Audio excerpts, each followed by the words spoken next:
Sleep paralysis जैसी condition से क्या मुराद है? स्लीप पैरालिसिस यानी नींद में होने वाला फॉलेज। इस कंडीशन के दौरान में इंसान के जिस्म के पट्टे जो मसल्स होते हैं काम करना आर्जी तौर पर छोड़ देते हैं और ये प्रोसेस नींद के दौरान में हो रहा होता है। स्लीप पैरालिसिस जैसी कंडीशन का तजर्बा, इस कंडीशन का एक्सपीरियंस होना इंसान के लिए यकीनन एक खौफनाक तजर्बा हो सकता है कुछ अफराद के लिए, लेकिन आपको फिक्रमंद होने की जरूरत नहीं है। इस कंडीशन के बावजूद आप महफूज रहते हैं, आपकी सेहत को कोई खतरा नहीं होता है। स्लीप पैरालिसिस जैसी कंडीशन से बचने के लिए कुछ बातों पर अमल करने की सूरत में इससे बचा जा सकता है, जैसे कि खुद को स्ट्रेस, ज़हनी दबाव से दूर रखना, नींद की आदत को बेहतर बनाना, जैसे कि टाइम पर सोना उठना, अपनी हैबिट्स को बेहतर बनाने की जरूरत है। और इसके अलावा अगर आपको कोई कंडीशन है, कोई बीमारी है जो इस चीज की वजह बन रही है, तो ऐसी सूरत में उस बीमारी का इलाज करवाना जो है वो जरूरी होता है। स्लीप पैरालिसिस नींद का जो फालिज होता है आमतौर पर इन 3 टाइम के दौरान में जो है वो होता है। फर्स्ट है एक इंसान जब सो रहा हो, जब उसे नींद आ रही हो। सेकंड है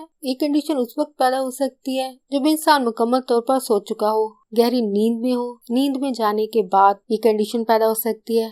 थर्ड है जब इंसान नींद से बेदार हो रहे हो, नींद से जाग रहे हो, उस वक्त ये कंडीशन पैदा होती है। यानी 3 सिचुएशंस हो सकती है जिनमें स्लीप पैरालिसिस हो सकता है। फर्स्ट है जब इंसान नींद में जा रहा हो, नेक्स्ट है सोने के कुछ देर बाद ही होगा, या थर्ड है जब इंसान नींद से बेदार हो रहा हो। इन तीनों सिचुएशन में स्लीप पैरालिसिस जो है वो शो हो सकता है। नींद पर की जाने वाली तहकीक के मुताबिक नींद का फॉलेज या स्लीप पैरालिसिस जो है उस वक्त होता है नींद के दौरान होने वाले फॉलेज जैसी कंडीशन का शिकार अफराद जो है वो ज्यादातर आमतौर पर 14 साल की उम्र से लेकर 17 साल की उम्र के दौरान जो है वो पहली दफा इस कंडीशन का तजर्बा इंसान को होता है। यानी ये कंडीशन जो है इंसान में 14 से 17 साल की उम्र के दरमियान में जो है वो जाहिर होती है, या इंसान जो है वो इस उम्र में पहली दफा इस कंडीशन को अपनी जिंदगी में इसका तजर्बा करते हैं, यानी ये कंडीशन इस उम्र में पैदा होना शुरू होती है। स्लीप पैरालिसिस जैसी कंडीशन जो है वो काफी आम पाई जाने वाली नींद की एक कंडीशन है। ये लोगों में बहुत कॉमन पाई जाती है, हर इंसान को इसका तजर्बा होता है। तहकीक के मुताबिक इन अफराद की तादाद 5 से 40% यानी 40% 40% इतनी परसेंटेज के लोग जो है वो इस कंडीशन का तजर्बा करते हैं अपनी जिंदगी में, और इनकी तादाद जो है वो 5 से 40% के दरमियान होती है। या ये कह सकते हैं कि 40% तादाद में जो अफराद होते हैं वो इस कंडीशन को अपनी लाइफ में जो है वो एक्सपीरियंस करते हैं, जबकि बाकी 60% जो है वो इसका तजर्बा नहीं कर पाते हैं। यानी बाकी 60% जो अफराद हैं इस कंडीशन का तजर्बा, इन अफराद को इस कंडीशन का तजर्बा नहीं होता है। अगर पैरालिसिस जैसी कंडीशन जब वो बार बार पैदा हो रही है, बार बार इसका एक्सपीरियंस हो रहा है, तो इसकी वजह कुछ कंडीशन इसकी वजह हो सकती है, जैसे कि नींद की खराबी की एक कंडीशन जिसका नाम नार्कोलेप्सी है। ये एक क्रोनिक स्लीप डिसऑर्डर है। इस कंडीशन के पैदा होने के बाद जो अलामत जाहिर होती हैं वो ऐसे अफराद में दिन भर बेतहाशा जो है वो बहुत ज्यादा गुनूनगी रहती है, ऐसे अफराद को ड्राउजीनेस रहती है, और इसके अलावा अचानक नींद के दौरे की वजह ये कंडीशन जो है वो बनती है। और ऐसे अफराद जिनको नार्कोलेप्सी जैसी कंडीशन होगी, ये क्रोनिक स्लीप डिसऑर्डर जैसी कंडीशन जिन अफराद में होगी, उन अफराद में स्लीप पैरालिसिस जैसी कंडीशन भी पैदा होती है। यानी ये दोनों कंडीशन जब लिंक करती हैं,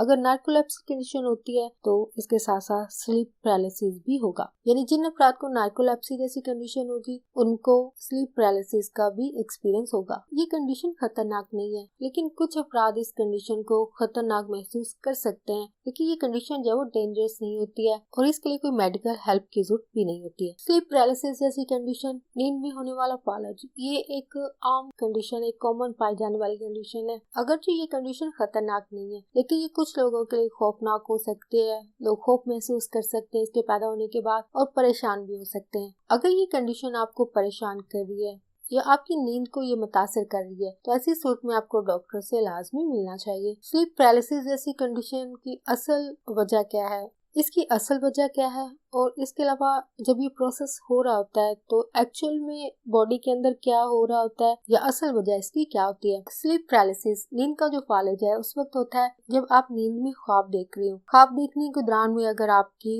नींद खुल जाती है तो एक्चुअल में यह है कि आप एक तरह से ख्वाब देख रहे होते हैं, लेकिन आपकी आंख भी खुल रही है या आपकी नींद जो है वो खत्म हो चुकी है और आपकी आंख खुल रही है, लेकिन सिर्फ आप एक ख्वाब जैसी कंडीशन में है, आप एक ख्वाब देख रहे हैं। और ये ऐसा टाइम पीरियड होता है और आपके जिस्म के लिए ये कैसा टाइम पीरियड होता है कि एक्चुअल में आप नींद से जाग रहे होते हैं बट स्टिल आप एक ख्वाब देख रहे होते हैं, आप नींद में ख्वाब देख रहे होते हैं और वो ख्वाब जो है वो अभी तक जारी होता है, लेकिन आपकी आंख जो है वो खुल चुकी है, आप नींद से बेदार हो चुके हैं, लेकिन वो ख्वाब, वो ड्रीम अभी तक चल रहा है। अब इस टाइम पीरियड के दौरान में जिस्म के अंदर क्या हो रहा होता है, एक्चुअल में जो प्रोसेस हो रहा होता है कि इस दौरान में आपका दिमाग जो है वो आपके बाकी जिस्म के हिस्सों को जो है वो सिग्नल देना जो है वो बंद कर देता है, ताकि आपका दिमाग ख्वाब के दौरान में आप जो चीजें देख रहे होते हैं या कर रहे होते हैं या बॉडी को जिस तरह भी ख्वाब में मूव कर रहे होते हैं, आपका दिमाग आपकी असल हालत में जब आपका जिस्म जो है वो जाग रहा होता है तो आपको ख्वाब के दौरान की जाने वाली जो भी हरकत है या जो भी अमल कर रहे होंगे उसको रोक रहा होता है। जैसे कि मिसाल के तौर पर अगर बात की जाए, फर्ज करे कोई इंसान ऐसा ख्वाब देख रहा है जिसमें वो किसी दूसरे शख्स से लड़ रहा होगा, तो ऐसी सूरत में आप भी जानते हैं कि इंसान दूसरे इंसान को मारने की कंडीशन में या इस तरह के एक्शन जो है वो कर रहा होगा, वो ये सब ख्वाब में चल रहा होगा। लेकिन जब आप स्लीप पैरालिसिस की वजह से एक्चुअल में आपकी आंख जो है इस वक्त रियल में खुल चुकी है, आपकी नींद पूरी हो चुकी है, लेकिन आपका जिस्म जो है मुकम्मल तौर पर एक्टिव नहीं है, क्योंकि आपके दिमाग ने आपके जिस्म के बाकी हिस्सों को सिग्नल देना जो है वो बंद कर दिया है, जस्ट इसलिए क्योंकि आप उस वक्त आप नींद में बेदार होने के बावजूद एक ख्वाब की सिचुएशन में चल रहे होते हैं। आपका ख्वाब जो है वो चल रहा होता है, उसमें जो होने वाले एक्शंस होते हैं उनको दिमाग जो है वो रोकता है। तो ऐसी सूरत में पैरालिसिस जैसी कंडीशन जो है वो पैदा होती है, यानी एक तरह से आपका दिमाग आपको जो है वो कंट्रोल कर रहा होता है, आपके जिस्म को किसी भी किस्म की हरकत करने से रोक रहा होता है। और ऐसी सिचुएशन में आपका दिमाग जो है वो सिग्नल जो है वो आपके जिस्म के बाकी हिस्सों को देना जो है वो बंद कर देता है। जैसे सूरत में आपका जिस्म जो है एक पैरालिसिस की शक्ल में हो जाता है, एक फालिज जैसी कंडीशन में रहता है, इंसान जो है वो बिल्कुल साकन रहते हैं, कोई भी हरकत नहीं कर पाते हैं। बट एक्चुअल में बहुत कुछ जो ख्वाब की सूरत में हो रहा होता है वो भी इंसान के जिस्म में जाहिर हो रहा होता है। और ऐसी सिचुएशन कुछ लोगों के लिए खौफनाक हो सकती है, स्कैरी हो सकती है, इंसान डर सकते हैं, परेशान हो सकते हैं। हालांकि ये कंडीशन जो ज्यादा इंसान के लिए कोई डेंजरस नहीं होती है, ज्यादा खतरनाक नहीं होती है। यही वजह है कि स्लीप पैरालिसिस के दौरान जब एक ख्वाब जैसी सिचुएशन आपके अंदर चल रही होती है